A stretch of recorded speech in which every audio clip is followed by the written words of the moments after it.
और अगर ये एक्सपीरियंस उल्टा पड़ गया तब क्या होगा? सोचिए, जरा सोचिए उस माहौल को कि आप 143 सीटों पर खड़े होते हैं और बाय दी वे, ना हो ऐसा, मैं आपके साथ बैठा हूं, मेरी शुभकामनाएं आपके साथ हैं, लेकिन बाय दी वे ये माहौल उल्टा पड़ गया और महागठबंधन के लोगों को फायदा हो गया, फिर क्या होगा? देखिए, किसी को कोई फायदा नहीं होगा। यहाँ लोजपा को बहुत अच्छा बेनिफिट मिलेगा। लोजपा ने जिस तरीके से कमांड उठाई है, जिस तरीके से बोल्ड स्टैंड ले रखा है, लोजपा को पूरा फायदा होगा और कोई नुकसान होने की बात नहीं है। हम लोग हर एक चीज को फेस करने के लिए तैयार है। युवा है, नौजवान है, इसी उम्र में जो भी देखेंगे इसी उम्र में देखेंगे। आगे देखते हैं कैसे क्या चलता है। संजय शर्राफ से बात कर रहा हूं और हम बात करेंगे इनसे उन मुद्दों पर कि एनडीए गठबंधन का हिस्सा होते हुए भी एलजेपी बिहार में नीतीश कुमार से अलग क्यों? मोदी तुझसे बैर नहीं, नीतीश तेरी खैर नहीं। आप देख रहे हैं दिल्ली के 12 जनपद से मोदी तुझसे बैर नहीं, नीतीश तेरी खैर नहीं। जी संजय, आप एनडीए गठबंधन का हिस्सा हैं, उसके बावजूद भी 143 सीटों पर अलग लड़ रहे हैं। क्या आपको नहीं लगता कि इससे एनडीए को नुकसान होगा? देखिए, हर एक पार्टी को अपना हक बनता है, हर एक कार्यकर्ता को इलेक्शन लड़ाना। और जब कार्यकर्ता की एक डिमांड होती है, जब कार्यकर्ता की डिमांड होती है, वो चाहता है इलेक्शन लड़ना, तो पार्टी का राष्ट्रीय अध्यक्ष कार्यकर्ता के हिसाब, क्योंकि हम सब का वजूद हमारा कार्यकर्ता है। आज अगर हमारे पार्टी के पास 7-7 एमपी है और हर एक एमपी हमारा 2-2, 2.5, 3-3 लाख वोटों से जीत के आया है, वो तो उसी कार्यकर्ता की वजह से आया है, या फिर नरेंद्र मोदी की वजह से? नहीं, ऑफ कोर्स जो हमारा गठबंधन नेतृत्व जो पूरे देश का कर रहा है, जो माननीय प्रधानमंत्री नरेंद्र मोदी जी है, तो उसमें तो कोई शक ही नहीं है। मोदी जी तो देश के विकास पुरुष है और प्रधानमंत्री है पूरे देश के, तो प्रधानमंत्री पर तो हर एक का हक है, 130 मिलियन। तो फिर ये क्यों मोदी तुझसे बैर नहीं, नीतीश तेरी खैर नहीं? क्या नहीं लगता है कि नीतीश कुमार को नुकसान पहुंचाना एनडीए को नुकसान पहुंचाना है? नहीं, ऐसा कुछ भी नहीं है। नीतीश जी से जब बात हुई है, नीतीश जी को पिछले 6 महीने से कोरोना के टाइम से भी या उससे पहले भी चिराग जी हर वक्त पत्र लिखते रहे कि यहाँ पर, या कोरोना के वक्त में जी अब देखते हैं कि हम लोग 2-2, 2-2, 2.5, 3-3, 4-4 दिन बेचारे सब बिहार के वासी लोग, 40 लाख लोग जो बाहर काम करते हैं रोजगार के लिए, और 4-4, 8-8, 10-10 दिन पैदल चलकर अपने घरों में पहुंचे। अगर ये आवाज चिराग जी ने उठाई, इस बात पर उठाई कि इन्हीं साथियों की वजह से आज चिराग जी मेंबर पार्लियामेंट है, तो ये गलत बात है क्या? यही पत्र जब उन्होंने माननीय प्रधानमंत्री को लिखा, होम मिनिस्टर अमित शाह जी को लिखा, वहां से उनकी प्रशंसा हो गई, और यही पत्र जब नीतीश जी को लिखा, उनका मुंह चढ़ गया। तो ये बात तो गलत है ना। नीतीश कुमार ने तो बुलाया तो सही, आ गए सारे लोग, उनके लिए कैंप बनाए गए। नहीं, कहां पर, कौन सी जगह बुलाया गया? हम लोग वहां पर, संसद है हमारे, 6-6, 7-7 संसद है, एक को भी बताइए कि एक भी संसद को बुलाया? चिराग जी ने इतने पत्र लिखे, एक भी पत्र का जवाब दे दिया क्या?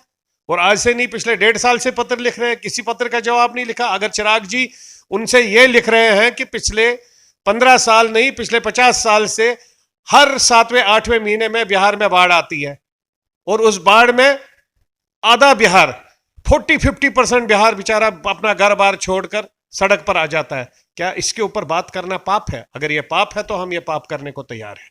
चिराग जी ने यही आवाज उठाई, चिराग जी ने युवाओं की आवाज उठाई, अनएम्प्लॉयड यूथ की आवाज उठाई कि मेरे युवाओं को मेरे घर में रोजगार क्यों नहीं?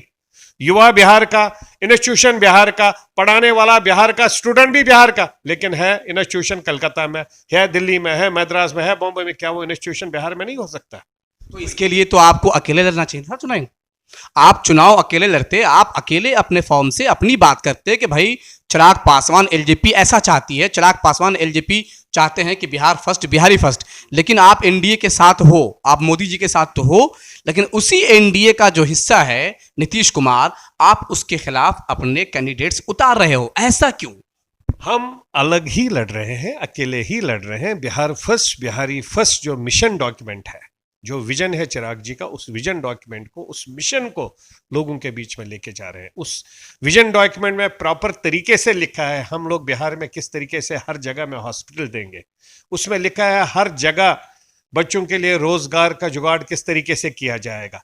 नेशनल यूथ कमीशन जो चिराग जी ने पार्लियामेंट में उठाया, पार्लियामेंट में नेशनल यूथ कमीशन की आवाज उठाई, उस नेशनल यूथ कमीशन को कैसे अडॉप्ट करे, कैसे इंप्लीमेंट करे बिहार प्रदेश में। हम तो अलग ही लड़ रहे हैं, हम कहाँ साथ में लड़ रहे हैं।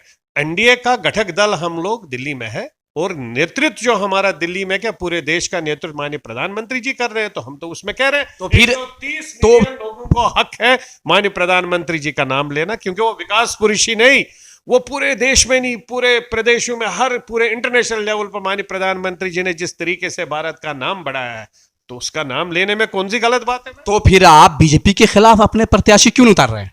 तो हमें बीजेपी से कोई बैर नहीं, हम तो कह रहे हैं मोदी जी आपसे कोई बैर नहीं, नीतीश तेरी खैर नहीं। नीतीश फिर तो सरकार ले जाएगी महागठबंधन, समझ लीजिए आप जहां जहां जितने वोट काटेंगे वहां वहां महागठबंधन के प्रत्याशी जीत जाएंगे, ऐसा भी हो सकता है। ऐसा नहीं होगा। पूरा बिहार प्रदेश का युवा नौजवान जो 58.8% यूथ है, वो सब चिराग जी के साथ खड़े हैं। उनको अपना रोजगार चाहिए, उनको चिराग जी जैसा एक बोल्ड सक्षम नेता चाहिए जो उनके लिए सब कुछ छोड़। आज चिराग जी 20-25 सीट ले लेता, दे तो रहे थे 20-25 सीटें, साथ में मंत्रालय भी दे रहे थे, तो उनको क्या चाहिए था? लेकिन वो बिहार की जनता के लिए, बिहार के युवाओं के लिए, बिहार के विकास के लिए उस विजन डॉक्यूमेंट को लेके बीच में आ गया, क्योंकि वो विजन डॉक्यूमेंट इंप्लीमेंट कराना है। The voice of Bihar news को ऐसा लगता है कि चिराग पासवान 2020 की रणनीति नहीं बल्कि 2025 पे काम कर रहे हैं, जब लालू यादव रिटायर हो चुके होंगे। अब वो बीमार हैं, 70+ हो चुके हैं, नीतीश कुमार 70+, रामविलास पासवान जी भी 70+। ऐसे में जब ये तीनों बड़े धाकड़ नेता बिहार से जब नेतागिरी में नहीं होंगे, जब इनकी कंडीशन नहीं होगी लड़ने लायक, या फिर हो सके रहते हैं या फिर नहीं रहते हैं, तो वैसे में बिहार का राष्ट्रीय नेता कौन होगा? तो इसको लेकर के एक रणनीति बनाई जा रही है। बीजेपी से आप ये कहलवाना चाहते हैं, एनडीए से आपके ये कहलवाना चाहते हैं कि ठीक है भाई, अभी नीतीश कुमार को रहने दो, अगले बार आप सीएम होंगे, और फिर आपके कार्यकर्ता पूरे 5 साल घूमकर कहेंगे कि भाई अब चिराग आएंगे तो ये काम करेंगे। देखिए, ये वॉइस ऑफ बिहार का आपकी अपनी चैनल है, आप कुछ भी सोच सकते, कुछ भी बोल सकते। आप 25 को क्यों जाते हैं? हम तो 20 में ही स्ट्राइक करें। नहीं, सीएम बनाने की तो बात है, अगर सीएम बनने की बात है तो हम फिर उसी हिसाब से आ जाते हैं। हम लोगों की वॉइस बनना चाहते हैं, हम लोगों की वॉइस लेकर बिहार फर्स्ट, बिहारी फर्स्ट, हर आज बिहार के हर साथी की, हर युवा की, नौजवान की, बहन बेटी की, बड़े बुजुर्ग की, उसके जुबान पर आज ये आवाज है कि चिराग पासवान जी बिहारी फर्स्ट और बिहार फर्स्ट, युवा Bihari first and Bihar first को मूवमेंट, विजन डॉक्यूमेंट को लेकर जो लोगों के बीच में आ रहा है, उसके साथ में हर एक चाहता है बिहार भी बहुत अच्छा बने, बिहार में भी मेट्रो फैसिलिटीज हो, हर एक चाहता है बिहार में रोजगार अपने घर परिवार में हो, अपने घर परिवार में वो अपना रोजगार कमाए और अपने घर परिवार के साथ में रहकर अपना रोजगार कमाए। क्या क्या मुद्दे होंगे, खास मुद्दे, टू द पॉइंट, आपके विधानसभा चुनाव में किन किन मुद्दों को लेकर आप आएंगे? चिराग युवा हैं तो युवाओं के लिए क्या खास मुद्दे होंगे? 5 मुद्दे। विजन डॉक्यूमेंट आ जाएगा 2-3 दिन में, तो उसमें से आप खुद पढ़ लीजिए, मैं उसको ओपन नहीं करना चाहता हूं। मेरा राष्ट्रीय नेतृत्व जो है, मेरा राष्ट्रीय अध्यक्ष माननीय चिराग पासवान जी विजन डॉक्यूमेंट लेकर आ जाएंगे, वो आपके सामने आपको बुक दे देंगे, उसके माध्यम से आपको पता लगेगा। मेरे को पता है क्या क्या है, बट मैं चाहूंगा कि मेरा नेतृत्व जो कर रहा है माननीय चिराग पासवान जी, वही विजन डॉक्यूमेंट के बारे में। लोजपा को कितनी सीटें आने की संभावना है? मोदी तुझसे बैर नहीं, नीतीश तेरी खैर नहीं में बहुत अच्छी सीटें आ जाएगी, बहुत अच्छा एक्सपेक्टेशन है, बिहार की जनता पर पूरा भरोसा है। और ये बोल्ड स्टैंड जो चिराग जी ने बिहार की जनता के लिए लिया, बिहार के विकास के लिए लिया, बिहार के युवाओं के लिए लिया है, वो सब बिहार की जनता चिराग जी के साथ है, लोजपा के साथ खड़ी रहेगी। और अगर ये एक्सपीरियंस उल्टा पड़ गया तब क्या होगा? सोचिए, जरा सोचिए उस माहौल को कि आप 143 सीटों पर खड़े होते हैं और बाय दी वे, ना हो ऐसा, मैं आपके साथ बैठा हूं, मेरी शुभकामनाएं आपके साथ हैं, लेकिन बाय दी वे ये माहौल उल्टा पड़ गया और महागठबंधन के लोगों को फायदा हो गया, फिर क्या होगा? देखिए, किसी को कोई फायदा नहीं होगा, यहाँ लोजपा को बहुत अच्छा बेनिफिट मिलेगा। लोजपा ने जिस तरीके से कमांड उठाई है, जिस तरीके से बोल्ड स्टैंड ले रखा है, लोजपा को पूरा फायदा होगा और कोई नुकसान होने की बात नहीं है। हम लोग हर एक चीज को फेस करने के लिए तैयार है, युवा है, नौजवान है, इसी उम्र में जो भी देखेंगे इसी उम्र में देखेंगे, आगे देखते हैं कैसे क्या चलता है। 15 साल की नीतीश सरकार और उससे पहले 15 साल की कांग्रेस सरकार, वो क्या नहीं कर पाई जो आप करना चाहते हैं अब चिराग पासवान की अध्यक्षता में? मैंने विजन डॉक्यूमेंट की बात की, विजन डॉक्यूमेंट आ जाएगा, आपको पूरा पता लगेगा हम क्या क्या करना चाहते हैं पूरे बिहार के लिए, पूरे बिहार प्रदेश के लिए, पूरे के पूरे हर डिस्ट्रिक्ट के लिए। आपको विजन डॉक्यूमेंट में हर एक फैसिलिटी के लिए मिल जाएगी और ओपन मिलेगी, खुली होगी, खुली किताब होगी वो। हर नौजवान के लिए, हर युवा के लिए, हर बड़े बुजुर्ग के लिए, माँ बहनों बेटियों के लिए, हर बिहार वासी के लिए वो खुली किताब होगी। आप फिर मेरे से बुलवाना चाहते हैं कि क्या है उसमें, वो मेरा नेतृत्व माननीय चिराग पासवानी ओपन करेगा, और मैं चाहूंगा कि उनके माध्यम से ही, उनकी जुबान से ही विजन डॉक्यूमेंट के बारे में बोला जाए। जब विधानसभा में एक ही विधानसभा से लोजपा के भी प्रत्याशी होंगे, नीतीश के भी प्रत्याशी होंगे, जेडीयू के भी प्रत्याशी होंगे, तब वहां पर जो एनडीए का वोट है वो अपने आप को क्या महसूस करेगा? वो किन मुद्दों के साथ नीतीश कुमार के साथ जाएगा, वो किन मुद्दों के साथ लोजपा के साथ आएगा?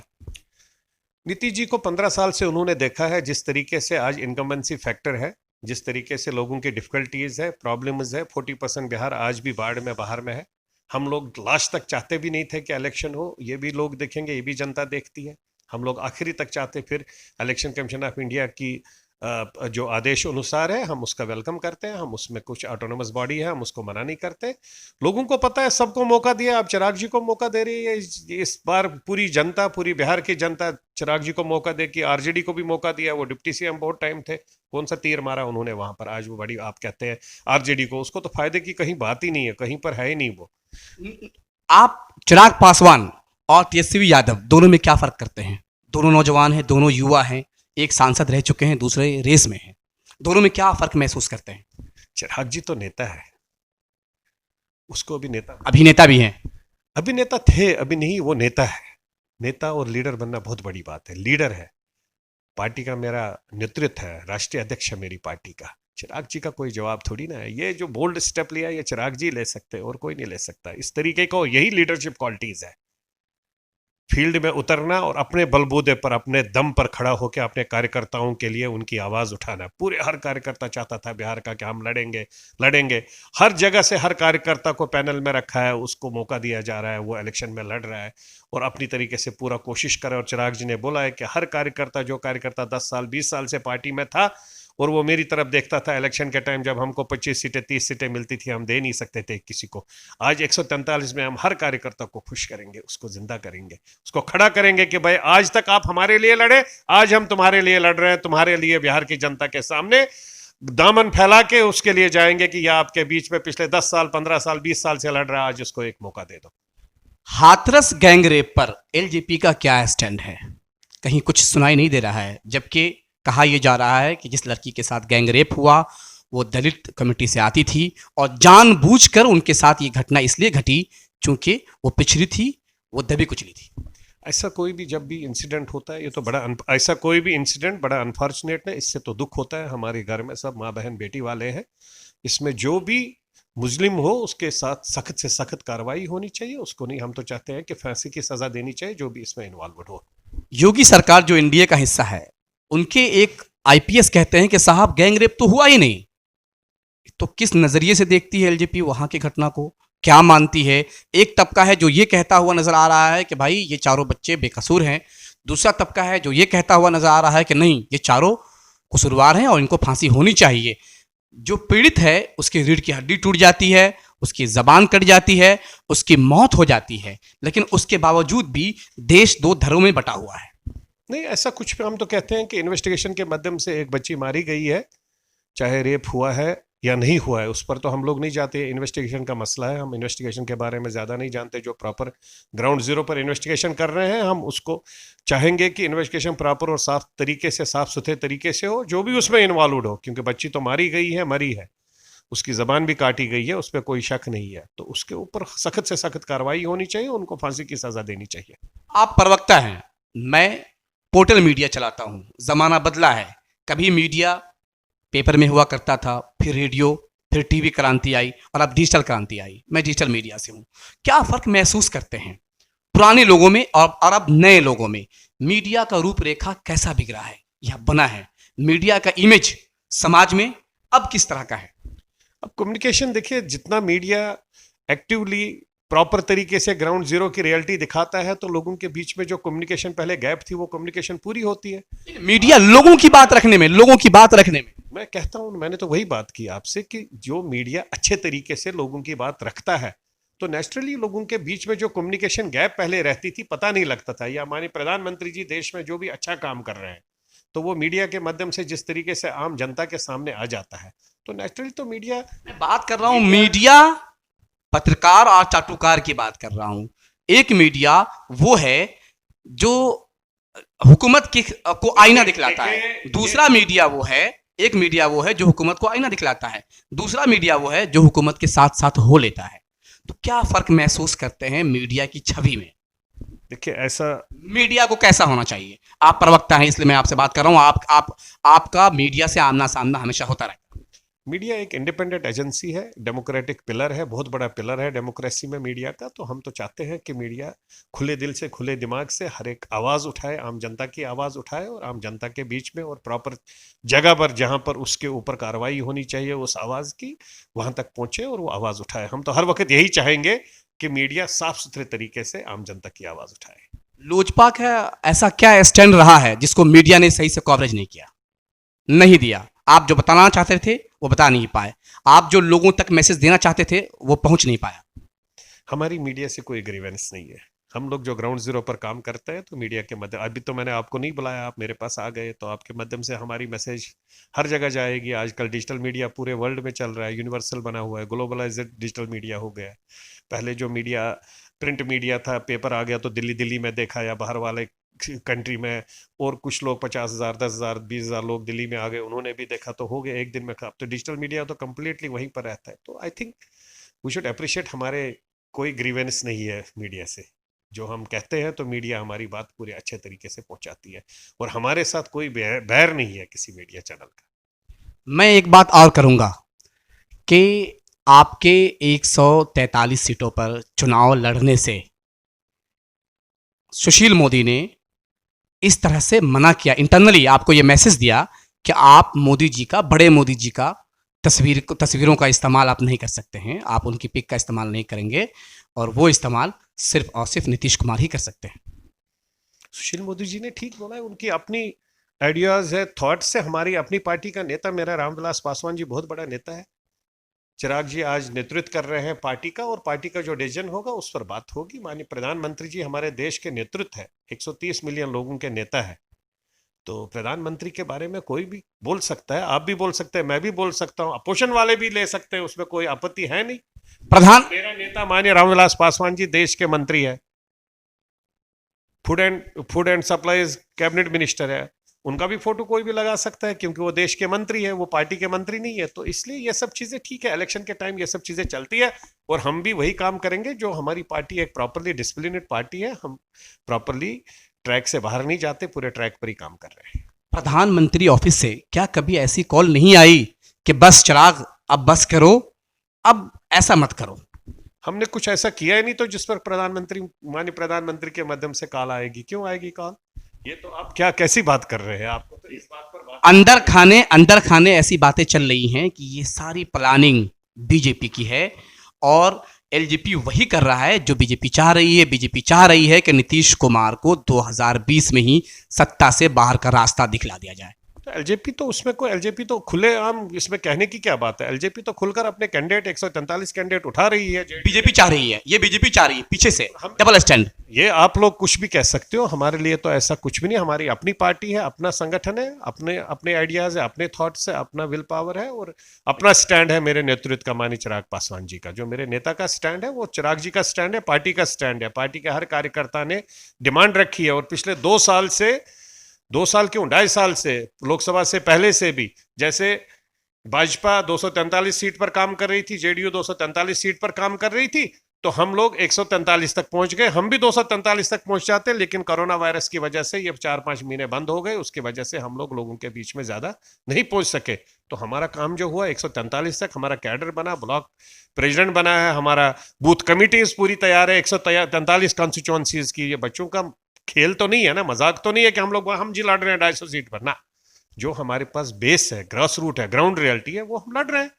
तो उसमें ठीक है, हमारा घटक दल है, हमारा बड़ा भाई है भाजपा, एनडीए हमारा बड़ा भाई है, नेतृत्व कर रहे हैं हमारे माननीय प्रधानमंत्री जी। तो उसके नेतृत्व में तो हमें नेचुरली, हम तो सिर ऊपर उठा के कहते हैं कि हमारा देश का प्रधानमंत्री जो माननीय नरेंद्र मोदी जी है, हम उनके देश में, उस देश में रहते हैं जहां प्रधानमंत्री माननीय नरेंद्र मोदी जी है, जो देश में नहीं विदेश में भी सबसे फेमस है।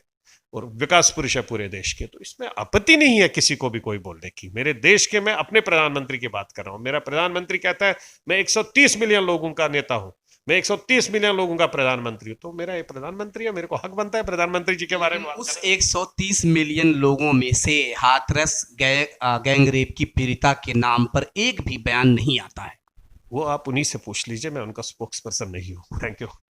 आप देख रहे थे the voice of Bihar news. हमारे साथ थे संजय सर्राफ, लोजपा के नेशनल प्रवक्ता, दिल्ली 12 जनपद से। आप ये लाइव टेलीकास्ट देख रहे हैं। अगर आपको हमारी खबरें अच्छी लगती हैं तो लाइक करें हमारा फेसबुक पेज, और हमारे इसी नाम के यूट्यूब चैनल को भी सब्सक्राइब करें और देखते रहें the voice of Bihar news. Thank you.